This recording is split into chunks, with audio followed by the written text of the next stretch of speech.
what was Paul's thorn in the flesh. There are probably a number of Bible passages that fall into the classification of conundrums, and our study this evening is really focused on one of those, because that expression, Paul's thorn in the flesh, found here, of course, in the 2 Corinthians chapter 12, is one of those passages which has been the subject of many different explanations, given that clearly the phrase is somewhat figurative in the first place in its meaning. And unsurprisingly, most of the main suggestions that have been advanced about what the thorn of the flesh was all begin, sensibly enough, with some scriptural basis, some biblical foundation that might point to what the affliction was that the apostle perhaps experienced. For example, you'll remember that there is a passage in the 1 Corinthians chapter 2 that says, I was with you in weakness and in trembling.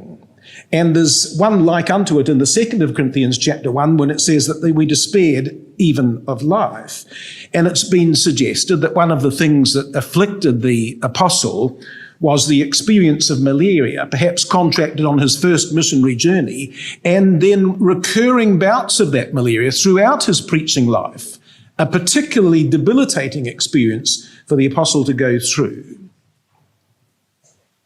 And then you'll know about this passage in Galatians chapter 4, verse 15, that says, if it had been possible, you would have plucked out your own eyes and have given them to me. Coupled with the intriguing expression in chapter 6, verse 11, ye see how large a letter I've written unto you with mine own hand.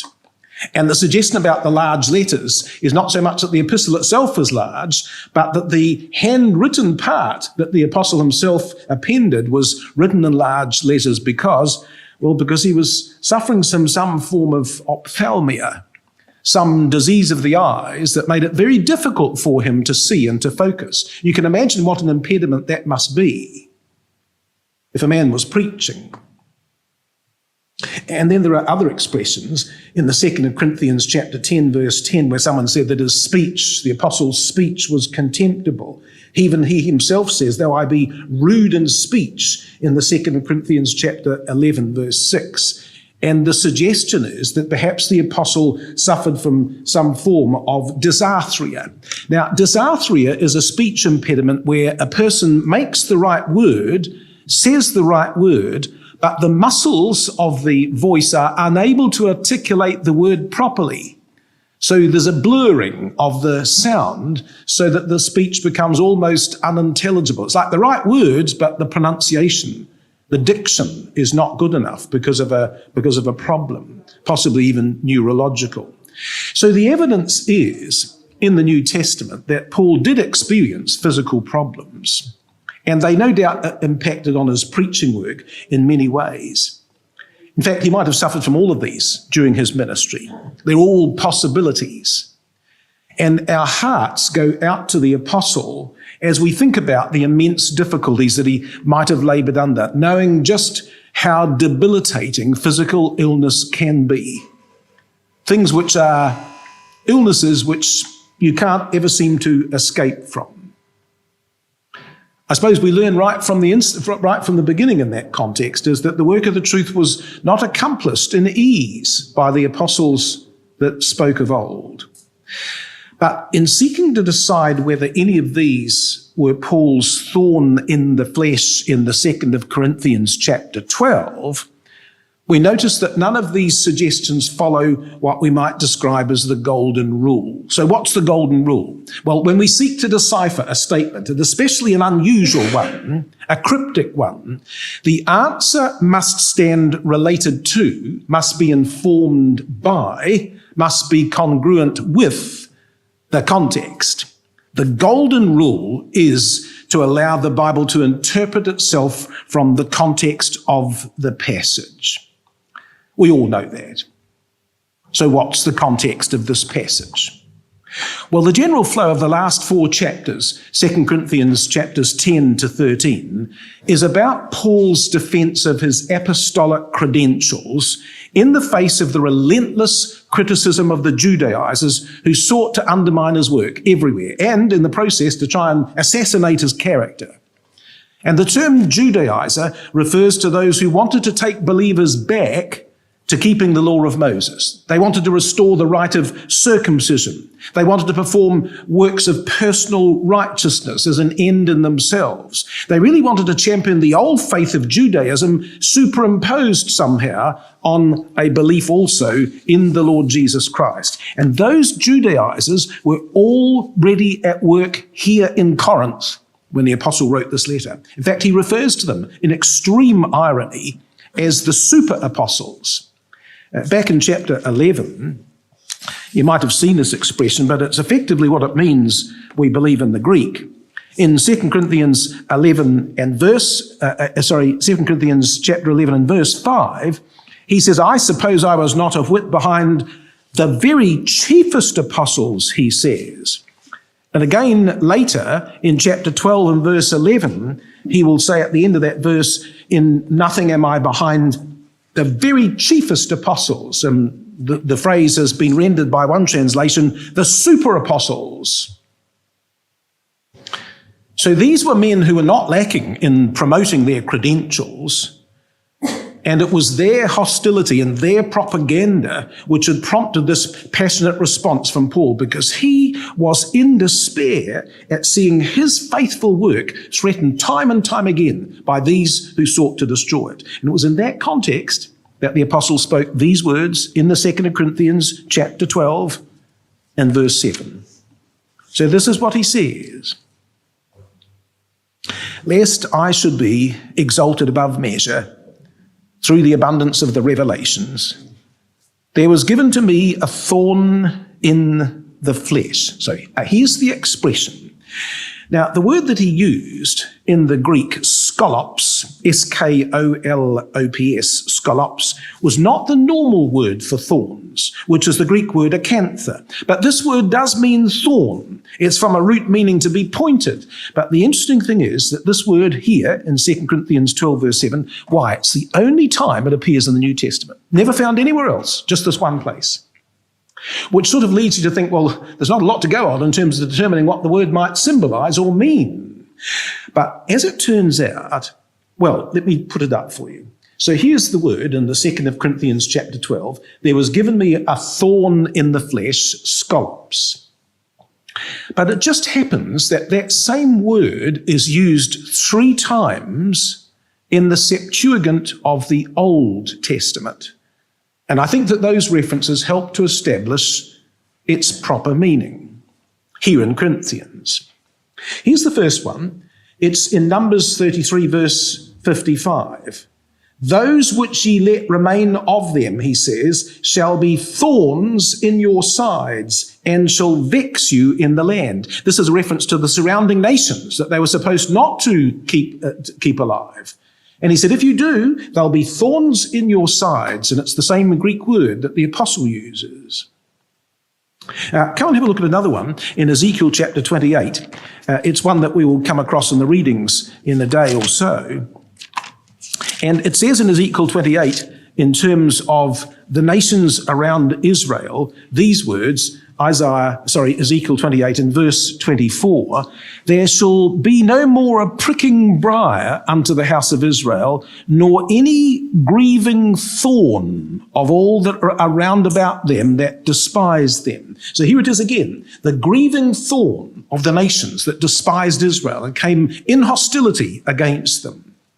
And there's another one in Hosea chapter 2 and verse 6 that says, therefore, behold, I will hedge up thy way with thorns and make a wall that she shall not find her paths. And that reference in Hosea is to Israel, who sought the idolatry of the surrounding nations. But God promised that those same nations would prove to be an impenetrable wall of thorns through which his people would not be able to pass, or, for that matter, find assistance. So these 3 references use the same word that the apostle uses. But what's even more interesting is that in the Hebrew Bible, those 3 passages, Numbers 33 and Ezekiel 28 and Hosea chapter 2, are actually all different words in the Hebrew. They're all translated by the Greek word scallop, but they're not the same in the Hebrew. So let me show you that in terms of how that works. So here's Numbers 33, but the Hebrew word in the Hebrew text of Numbers is the word sanim. Sanim. And in Ezekiel 28, the Hebrew word is kautz, and in Hosea chapter 2, the Hebrew word is seir. So 3 different Hebrew words. Now let me show you 3 other passages that use those same words. See if you can spot a similarity of ideas here. Joshua 23, they shall be scourges in your sides and thorns, sanim, in your eyes, until you perish off the land, the surrounding nations. 2 Samuel 23, verse 6, the sons of Belial will be as thorns thrust away. They cannot be taken with hands, the sons of Belial. In Nahum chapter 1 verse 10, for while they be folden together as thorns, they shall be devoured as stubble fully dry. Now what's the theme, do you think, of all of these passages? Well, I think that these passages all become, as it were, the Old Testament background to the apostles' phrase, a thorn in the flesh. And it's very clear, don't you think, that these Old Testament thorns were not related in any way to physical ailments. They had nothing to do with malaria or ophthalmia or dysarthria or with sickness of any sort.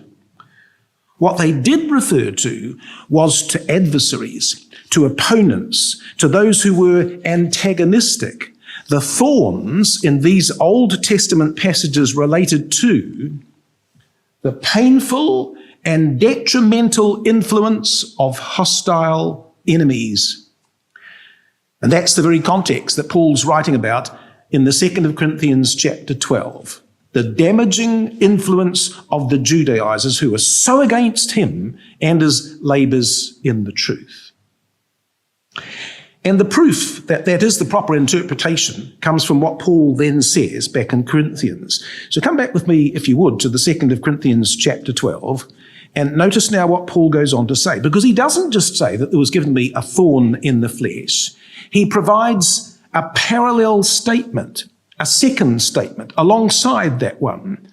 And this is what he says in 2 Corinthians 12 verse 7, there was given to me a thorn in the flesh, that is, the messenger of Satan to buffet me. The messenger of Satan. Now the word messenger here is angelos.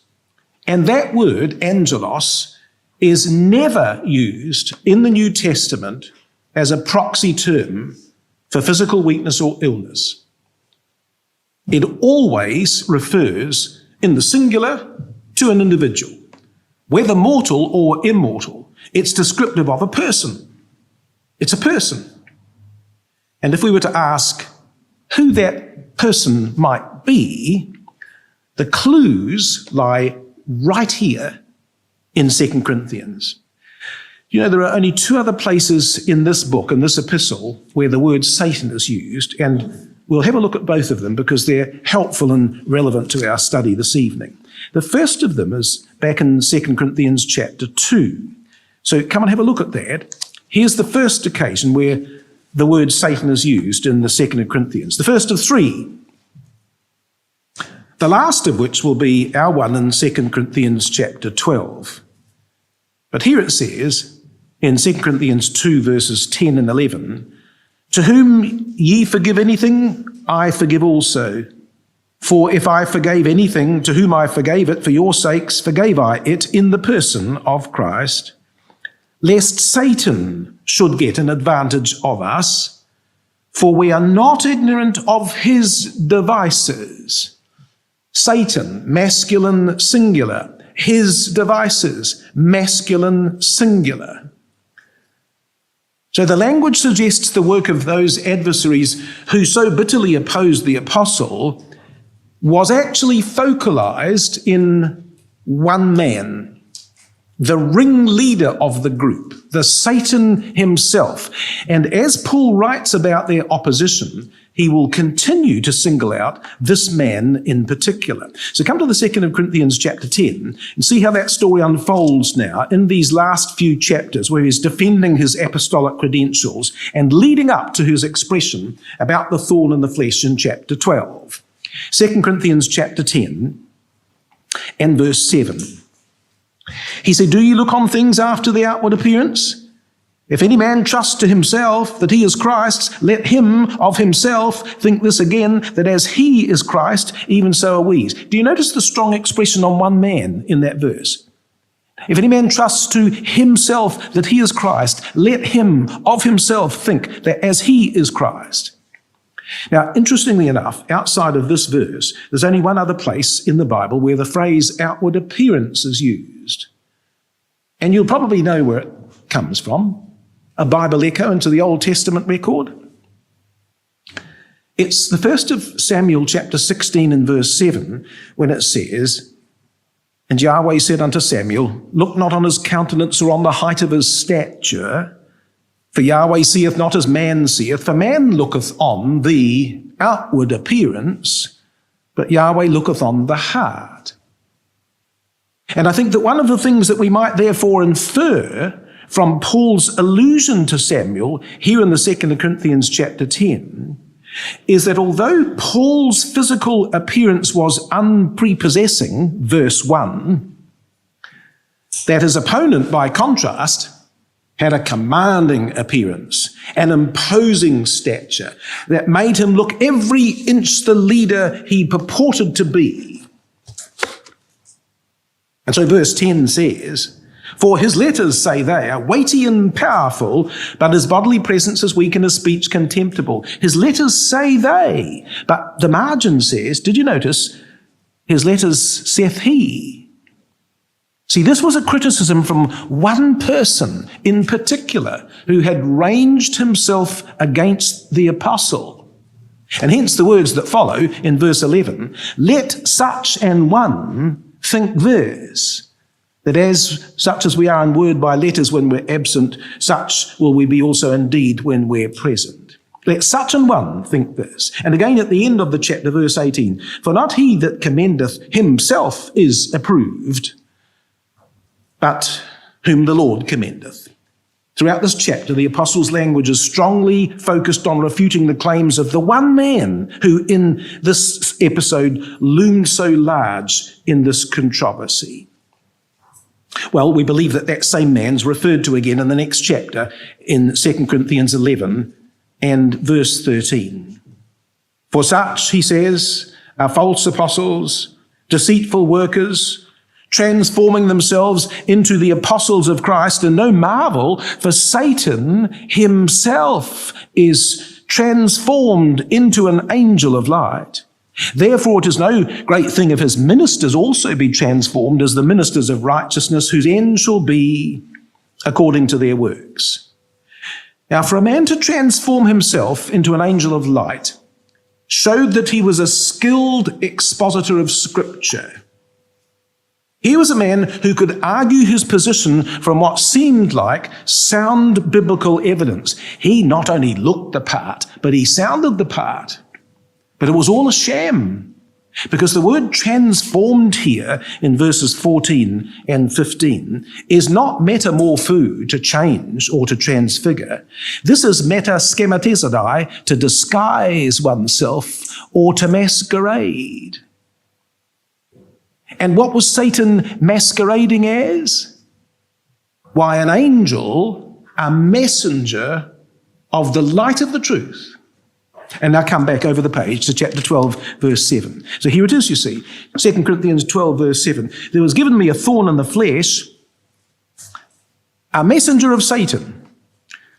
So Paul says, it was given to me an angel of Satan who was a messenger or an angel of light, a man masquerading as righteous, but who was in fact a sham. And did you notice again now in that verse, 2 Corinthians 12, verse 7, the strong emphasis on one man?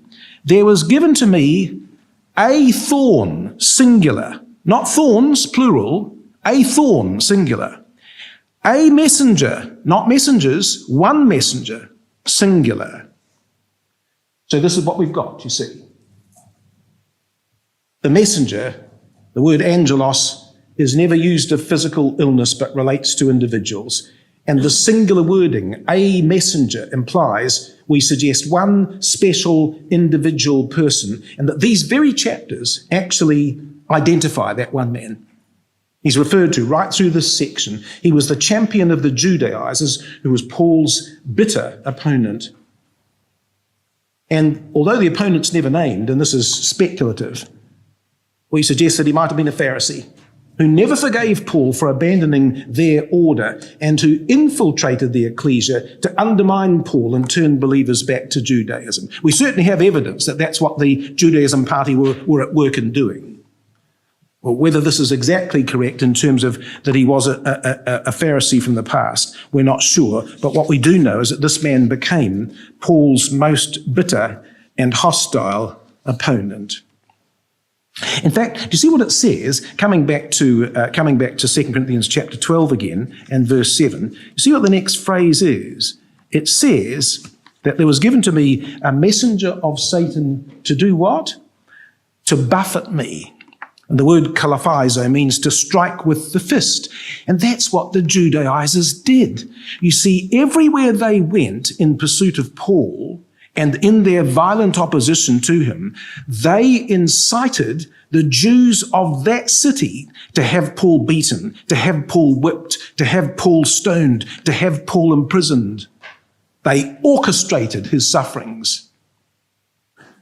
But none of this had anything to do with a physical weakness or illness in the apostle himself. So verse 8 says, "For this thing I besought the Lord thrice." It's an interesting allusion, to another passage. We shan't turn it up, but let me just read you some words from Deuteronomy chapter 3. "I besought the Lord thrice, that it might depart from me, and he said, My grace is sufficient unto thee." Deuteronomy 3 says, verses 23 to 26, "And I besought the Lord at that time, saying, I pray thee, let me go over and see the good land. But the Lord was wroth with me for your sakes, and would not hear me. And Yahweh said unto me, Let it suffice thee, speak no more of this matter unto me." So Moses in his time besought God that a matter might be dealt with. And the Almighty said no. He declined. He would not accept Moses' request. And he did that because the Almighty had a higher purpose in mind. And I think that was to be the case in the case of the Apostle Paul here as well, is the decision that came back was because God had a higher purpose in why the Judaizers might not be removed. "I besought," he says, "that it might depart from me," it being the thorn in his flesh, that it might be removed. Now, it's interesting that he says, "I besought the Lord thrice," because we know that the opposition of the Judaizers began in Jerusalem, but it spread to other parts and other places. In fact, it followed the very direction of Paul's own labours as he preached to the Gentiles. So when we look at the story of the Judaizers, do you remember these words? Again, we shan't turn it up, but it sort of begins in Acts 15, verse 1. "Certain men which came down from Judea taught the brethren and said, Except ye be circumcised after the manner of Moses, ye cannot be saved." Acts 15, verse 1. There's the Judaizers entering into the field of controversy. And they introduced that controversy of Judaism, in the ecclesia of Antioch. But although the Jerusalem conference met to deal with this matter, the issue is already moving further afield by the Judaizers. So there were three notable areas where Paul was going to face this opposition. And the first of those areas, we suggest, was in Syria and Cilicia. We know that because, this is what Acts 15 goes on to say. Acts 15, verses 23 and 24, says, "They wrote letters, Greetings unto the brethren which are of the Gentiles in Antioch, Syria, and Cilicia. Forasmuch as we've heard that certain which went out from us have troubled you with words, subverting your souls, saying ye must be circumcised and keep the law, to whom we gave no such commandment." So that explanation was sent now to the very areas of Gentile lands in which the Apostle Paul was labouring. It was sent to Syria and Cilicia, and that was the message of Acts chapter 15. To the Judaizers who'd already reached that region, the message of the Jerusalem conference was sent. But the trouble was, it wasn't long before the trouble spread further. Because you'll remember how the epistle to the Galatians chronicles the fact that the Judaizers had already arrived in the Galatian ecclesias. Galatians 2 verses 12 and 13 says, "For before that certain came from James, he, that is Peter, did eat with the Gentiles, but when they were come, he withdrew and separated himself, fearing them which were of the circumcision, and other Jews dissembled likewise with him." So Paul says in Galatians 3 verse 1, "O foolish Galatians, who hath bewitched you that ye should not obey the truth?"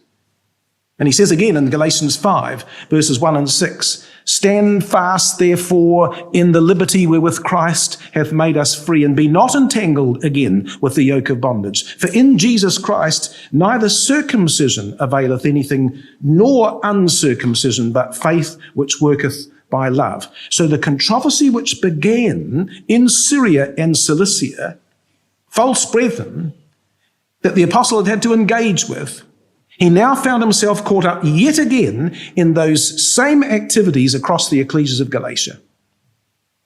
And having fought them throughout the ecclesias of Galatia, now the same issue was going to arrive in the ecclesias of Achaia.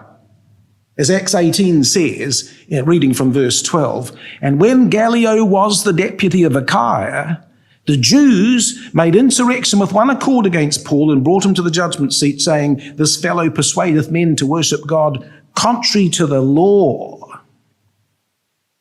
So we've got scriptural evidence that in these three areas, the Judaizers had arrived, and they undermined all that Paul had established and all that he'd worked for. No wonder that he wrote here, "For this thing I besought the Lord thrice that it might depart from me." And we can imagine the apostle beseeching and beseeching and beseeching the Lord for relief from this perpetual hatred that pained him so sharply like a thorn piercing his side, asking that it might be mercifully removed so that he can conduct his preaching in peace.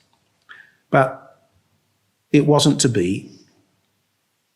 Instead, the divine response was, verse 9, "And he said unto me, My grace is sufficient for thee, because my strength is made perfect in weakness. Most gladly, therefore, will I rather glory in my infirmities, that the power of Christ might rest upon me." It's a beautiful expression, really, isn't it, brothers and sisters? Such a beautiful expression, because the Lord told his man that his grace would be enough to bear the burden, and that Paul's very feelings of weakness and inadequacy would become the vehicle through which the Lord would demonstrate his strength in the work of his apostle. In other words, the power of providence would be at work in Paul's life to confound his adversaries with the lesson of victory through submission, of triumph through surrender. And so the Lord went on to say, verse 9, "He said unto me, My grace is sufficient for thee, for my strength is made perfect in weakness." Now, it's quite helpful, brothers and sisters, to notice that certain words are repeated here in this verse. It's lost in the English. It becomes more memorable in the Greek, because the word strength, my strength, is the same word later in the verse translated, "that the power of Christ may rest upon me." In both cases, it's dunamis. Strength and power, same word. And the word weakness that's used, asthenia, is the same word later translated in the verse, infirmities. So what we've got is the two key words here. We've got strength and weakness. We've got power and infirmities. So it goes on to say, "Most gladly, therefore, will I rather glory in my weaknesses, my infirmities, that the power, the strength of Christ may rest upon me." It's the same two words all the way through here, you see. So the verse should read something like that. "My grace is sufficient for thee, for my power is made perfect in infirmity.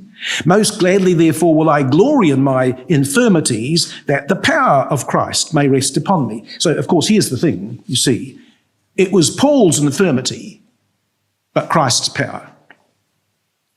But importantly, and again in the context of the passage, Paul's infirmities here that he's talking about related to the whole catalogue of his sufferings that he experienced in the work of preaching the truth. In fact, come back to the 2 Corinthians chapter 11, the previous chapter, because I suggest to you that he actually gives us a comprehensive list of what his infirmities were. So that when he says, I gloried in my infirmities so that the strength or power of Christ might rest upon me, well, here they are. Here's the list of his infirmities. If you're not sure what those infirmities were, 2 Corinthians 11 verse 21 says, I speak as concerning reproach, as though we had been weak. Howbeit, whereinsoever any is bold, I speak foolishly, I am bold also. Are they Hebrews? So am I. Are they Israelites? So am I. Are they the seed of Abraham? So am I. Are they ministers of Christ? I speak as a fool. I am more in labours more abundant, in stripes above measure, in prisons more frequent, in deaths oft. Of the Jews 5 times received I 40 stripes, save one. Thrice was I beaten with rods, once was I stoned, thrice I suffered shipwreck, a night and a day have I been in the deep.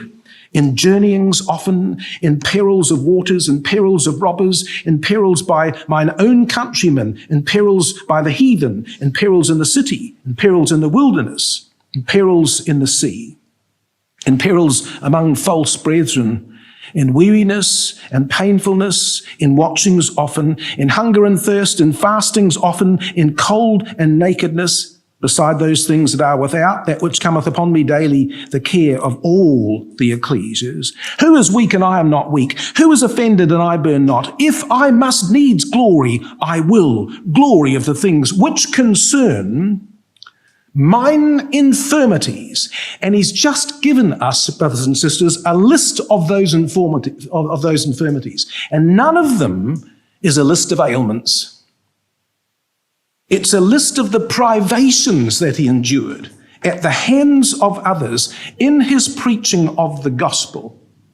So when he says, coming back to 2 Corinthians chapter 12, when he says in 2 Corinthians 12 verse 9, most gladly will I rather glory in my infirmities, that's not a reference to sicknesses. It's a reference to the indignities that he endured in serving his Lord, in preaching the gospel. And all of this, he says, so that the power of Christ may rest upon me, he says in verse 9. And Rotherham says, so that the power of Christ may spread a tent over me. How desperately the apostle wished for that tent of comfort and care to be tabernacled over him, for then he could endure all things. And so he says, verse 10, therefore I take pleasure in infirmities. Now, we've already seen that the term was expressive of the opposition he received from his adversaries, and especially from the messenger of Satan, who disguised himself as an angel of light and walked into every ecclesia the apostle had formed with a view of overturning their faith. And I think the words that follow corroborate that view because, well, this is what verse 10 goes on to say. I'll take pleasure in my infirmities. And what were they? In reproaches, the word means insults. In necessities, the word means constraints. In persecutions, the word means literally huntings. In distresses, the word means anguishes. These weren't internal weaknesses. These were pressures brought to bear by others upon him. They weren't physical complaints. They're all the trials which the messenger of Satan was capable of inflicting upon the apostle. So I take pleasure in infirmities. That detailed list is given to us in the 2 Corinthians chapter 11, verses 21 to 30, and it's a catalogue of the sufferings and privations he endured as a preacher of the gospel. And so likewise now, in the infirmities of this list in verse 10 of chapter 12, which follows, they're all terms expressive of the opposition he experienced from his adversaries. Those infirmities which Paul finally learned to rejoice over and in related to the trials he received at the hands of his enemies and from his principal opponent. And rejoice in them he did, because he says at the end of verse 10, for when I am weak, then am I strong. Or literally, as we could now translate based on the words, for whenever I have such infirmity, then I have power. And so he now believed. Now, this is the man that described himself in this way. Romans 15, verse 16 says, of himself, Paul says, that I should be the minister, the liturgos, the priestly servant of Jesus Christ, ministering as a priest the gospel of God, that the offering up of the Gentiles might be acceptable. And yet, despite his priestly spirit and his priestly work, he endured such bitter opposition that tested his faith over and over again, and so sorely that it was like the piercings of a thorn. And yet he faced it, do we not know, brothers and sisters? He faced it without retaliation. He left the destiny of the matter in the hands of the God whom he served. And we suddenly realize in this story that there's a pattern here, a pattern that we've seen before in scriptures, a pattern which reveals the ancient enmity between the two seeds, the seed of the woman and the seed of the serpent. Now, let me show you the pattern, and then we'll just investigate that pattern in terms of how the apostle is part of a greater story here. There's always going to be enmity between the two seeds. That was the teaching of Scripture. But it sort of looks like this. A righteous man who acts in a priestly capacity, and a contemporary man, also notable in the truth to some degree, who lives at the same time, moves in the same arena. And the influence of the second man, unfortunately, is eclipsed by the wisdom of the first. And the result of that is that the envy and the jealousy of the second man is aroused against the first, because he is more righteous than he. And the spirit of the righteous man is the spirit of one who does not retaliate or resist. And the righteous man is therefore buffeted by his adversary and possibly even unto death. But at the end of the story, in God's good reckoning, what happens is there comes the final exaltation of the righteous man and the judging of the other one who's been so bitter in his opposition against him. Two men from the two seeds clashing. Now, where might that pattern first be seen? What thinkest thou? Aren't we back in Genesis, in the garden? Come and have a look and just see how the pattern first is established. Because it's a marvellous link, really, to confirming, I think, our view of 2 Corinthians chapter 12. Now, do you notice what it says in Genesis chapter 4, verse 1? It says, and Adam knew his wife, and she conceived and bare Cain, and said, I've gotten a man from Yahweh. Actually, Rotherham says, I've gotten a man, even Yahweh. I think what she meant, incidentally, was that she believed Cain was the promised seed, through whom the redemption would come. And as the firstborn in the family, Cain, of course, well, to him would belong the right of the priesthood. He's the priest of the household. And so the record says in verse 3, in process of time it came to pass. The margin says, at the end of days. So what we're being told here is that there was a moment of worship that now came on a particular day, according to a pattern that was already established at the tabernacle in Eden. And on that day of appointed worship, we're told that Cain brought a minkah. Now, there was nothing wrong with bringing a minkah, by the way, but you see, the problem was that to offer that only was clearly a departure from the requirement of a blood sacrifice, which had already been enjoined upon Adam and Eve in the garden. They knew about it. The lamb that had been slain, the blood shed for a covering to be made. They knew about the need for a blood sacrifice. And so did their sons. But Cain didn't bring it. He brought a minkah. And now see what it says in verse 4. Abel, he also brought of the firstlings of his flock and of the fat thereof. The concordant version says, Abel also is bringing, he moreover, from the firstlings of his flock. So it's possible that Abel also brought a minkah, but in addition, he brought a blood sacrifice from the firstlings of his flock. And by doing that, in making a blood sacrifice, he made confession of sin and acknowledged the righteousness of God, something that Cain did not do. Now, we know that the writer to the Hebrews makes comment on that because in Hebrews 11 and verse 4 it says, by faith Abel offered unto God a more excellent sacrifice, but the Greek says he offered a fuller sacrifice than Cain, by which he obtained witness that he was righteous, reading from Rotherham's, there being a witnessing upon his gifts by God, which presumably is a reference to the conflagration that consumed his sacrifice but left Cain's sacrifice completely untouched. And we know what Cain's response was, verse 5. But unto Cain and to his offering he had not respect, and Cain was very wroth, and his countenance fell. So Cain, that contemporary individual of the righteous Abel, was smitten with what, do you think? With envy. And so verses 6 and 7 says that Yahweh said unto Cain, why art thou wroth? And why is thy countenance fallen? If thou doest well, shalt thou not be accepted? And if thou doest not well, sin lieth at the door. And unto thee shall be his desire, and thou shalt rule over him. So God remonstrated with Cain, and he exhorted him to consider the better example of spiritual obedience that his righteous brother set forth. And he reminded him that the right of priesthood would remain his, as long as he submitted to the divine requirements and humbled himself. But Cain wouldn't listen. Cain couldn't listen. Instead, we read verse 8, Cain talked with Abel his brother, and it came to pass when they were in the field that Cain rose up against Abel his brother and slew him. And there was sent unto Abel a messenger of Satan to buffet him, even unto death.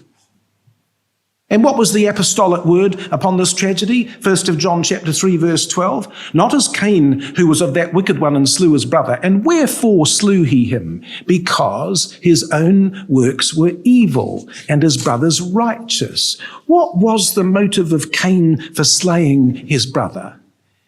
Envy. Envy that his own priestly importance had been eclipsed by someone more righteous than he. And the outcome was, verse 16, that Cain was sent forth from the presence of Yahweh. But Abel, verse 25, lived on in the person of Seth. Through Seth, Abel in type rose again as vindicated by God. That's the end of the story between these two men, you see. And now come to the book of Job, chapter 1, and see if you suddenly hear the same echoes of the same story all over again in another place, but it's the same pattern, you see. Because it says of Job these words, reading from verses 4 and 5 of Job chapter 1. His sons went and feasted in their houses every one his day, and sent and called for their 3 sisters to eat and drink with them. And it was so when the days of their feasting were gone about, that Job sent and sanctified them, and rose up early in the morning, and offered burnt offerings according to the number of them all. For Job said, it may be that my sons have sinned and cursed God in their hearts. And thus did Job continually. Now we already know that he was a righteous man, verse 1. And we know that he was a priest, verse 5. He offered priestly ministrations. He was a man of reputation and stature in the ecclesia of God. And just as it says in Genesis, it came to pass at the end of days. Now see what it says in Job 1 verse 6. It says, now there was a day when a moment to come before God in worship, as it had been in the book of Genesis. So there was a day, says verse 6, when the sons of God came to present themselves before Yahweh, and Satan came among them. Now, incidentally, this is a gathering of the ecclesia for worship, just as it was in the days of Cain and Abel. And just as Job represented Abel, so there was a Cain in the ecclesia, a man who was a Satan just like Cain was. They came to present themselves before Yahweh, who of course was represented by the priest at the sanctuary. So says the 1st of Samuel chapter 10, verses 17 and 22. They've come to the meeting, brothers and sisters. They're there before the priest at the place of worship and on the appointed day of worship. And the interchange that occurs is partly why we believe that the Satan in the book of Job was a man, not an angel. Because this is what the interchange is, verse 7. Yahweh said unto Satan, Whence comest thou? Which, in the context of this meeting, is issued forth from the priest on behalf of Yahweh. Now that phrase, whence camest thou, is an indication of doubt, not pleasure. It's the phrase used in Genesis 42 verse 7 when Joseph interrogated his brethren. It's the phrase used in Joshua 9 verse 8 when Joshua questioned the Gibeonites. It's the phrase used in the 2nd of Samuel 1 verse 3 when David queried the Amalekite. It's the phrase used in 2 Kings 5 verse 25 when Elisha challenged Gehazi. It's the phrase used in Jonah chapter 1 verse 8 when the sailors examined Jonah. And in each case, the expression implied suspicion and uncertainty about the motives and intentions of the one being examined. And I think it's being used exactly in that same way here in Job chapter 1. The Satan was a brother in the meeting whose attitude to Job was questionable. So the question had come, whence camest thou? And the adversary answered in these words, verse 7, from going to and fro on the earth and from walking up and down. Now we know that the phrase is used of the eyes of God roaming the earth. 1 Chronicles 16 verse 9, Zechariah 1 verse 10. But you see, what Satan was really saying in this context was, well, I'm a busy man in the ecclesia as well, you know. I'm on the Lord's business just like others here and there, capable man in the truth. But his real problem was revealed in the next verse. Yahweh said unto Satan, Hast thou considered my servant Job, that there is none like him in the earth, a perfect and upright man, one that feareth God and escheweth evil? Now ask yourself this question, brothers and sisters. Why would the priest invite Satan to consider the upright example of Job unless it was an appeal unto the adversary to change his ways? His problem was that he was eaten out with envy at one that was more righteous than himself. He couldn't bring himself to believe that Job's righteous character was the true spirit of one who loved his God. And the story of Job is the story of a righteous man buffeted by his adversary even unto the possibility of death. And what's the last thing we hear about Satan in this book? Well, that he went forth just like Cain from the presence of Yahweh. Job 2 verse 4. Never to be seen or heard of again. But Job, the righteous man who committed himself patiently in submission to God's will, was finally vindicated and exalted by the Father. And we're told, are we not, that God blessed the latter end of Job more than the beginning. Job 42 verse 12. And now come to the gospel records and think about Christ. John 11, that famous passage in John 11, where the true spirit of the leaders of the day was revealed in their private discussions. John 11 verse 47 says, Then gathered the chief priests and the Pharisees a council and said, What do we? For this man doeth many miracles. If we let him thus alone, all men will believe on him, and the Romans shall come and take away both our place and nation. And one of them, named Caiaphas, being the high priest that same year, said unto them, Ye know nothing at all, nor consider that it is expedient for us that one man should die for the people, and that the whole nation perish not. And this spake he not of himself, but being high priest that year, he prophesied that Jesus should die for that nation, and not for that nation only, but that also he should gather together in one the children of God that were scattered abroad. And then from that day forth they took counsel together for to put him to death. Who was the Satan in the Lord's day? The one great adversary, so hostile to the upright character of Christ, and whose own priestly preeminence was threatened by one more spiritual and righteous than he. Caiaphas was in the mold of Cain and just as murderous in his intentions. And like the Satan who spoke against Job, Caiaphas positively hated the holiness of the Lord and the uprightness of his bearing. So it was not surprising when we come to the trial of Christ to find that it was orchestrated by Caiaphas himself in order to secure the death penalty he desired. Now come back to Matthew's record then, Matthew chapter 26, and you'll know what this interchange is like. But just see how the echoes of that little pattern emerge again in the interchange that occurs here. So it says in Matthew 26, verse 57, to pick up the connection of thought, it says, and they laid hold on Jesus and led him away to Caiaphas, the high priest. So here he is. He's face to face now with his nemesis. And the record says in verse 62, and the high priest arose and said unto him, answerest thou nothing? What is it which these witness against thee? But Jesus held his peace.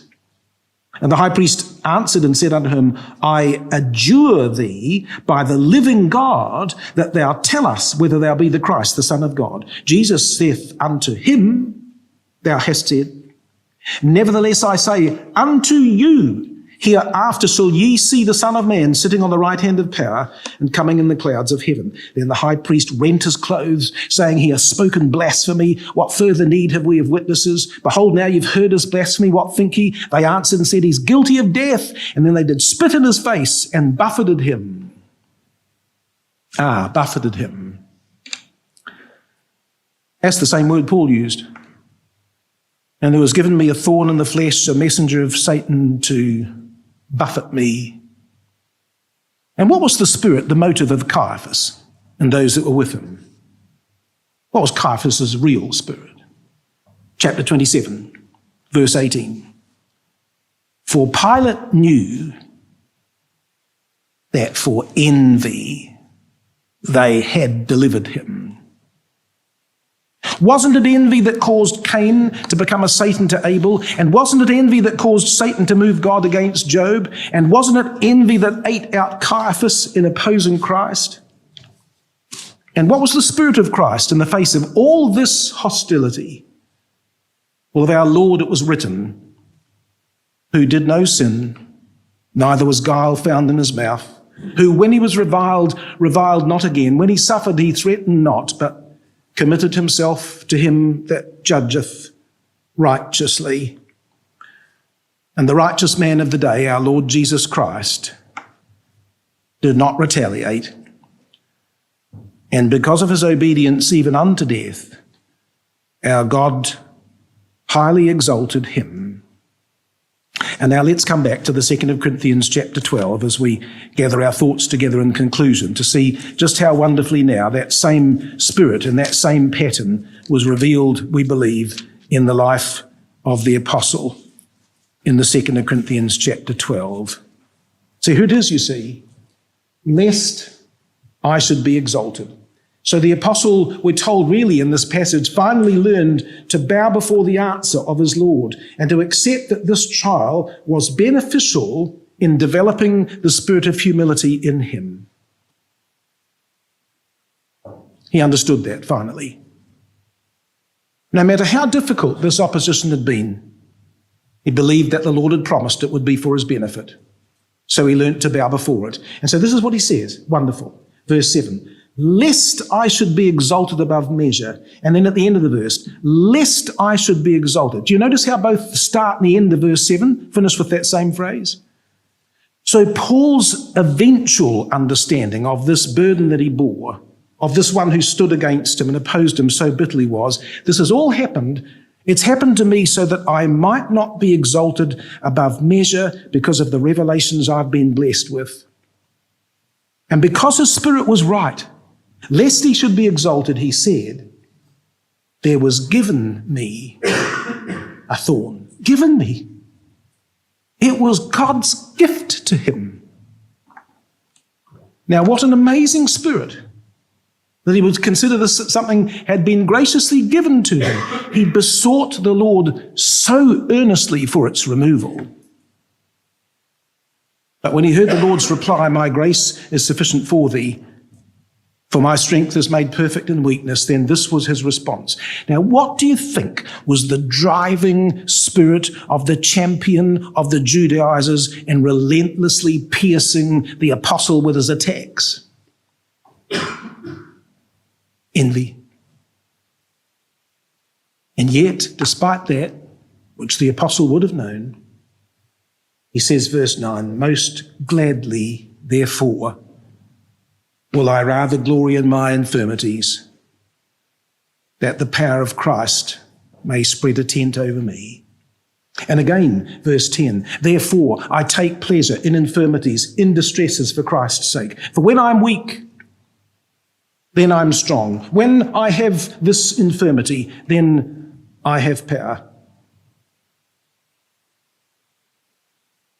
So you see, the seed of the woman down through time have always understood the lesson of the thorn. And it's a lesson that we need to learn as well. That in the controversy between the seed of the serpent and the seed of the woman, those whose focus is on the faithful service of their God have come to understand in God's own good wisdom that he permits trials in our life, as our chairman began with that thought, to shape and to develop our character before him. And that it's in the providence of God that those things come upon us. Our wisdom is to learn to accept them. And so, to the innocence of Abel and to the patience of Job and to the surrender of Christ, there would now be added the resignation of Paul. How wonderful, brothers and sisters, that we might learn the story of Paul's thorn in the flesh and learn in whatever circumstance might come upon us to do likewise. As it says in one of our hymns, should thy wisdom, Lord, decree trials long and sharp for me, pain or sorrow, care or shame, Father, glorify thy name.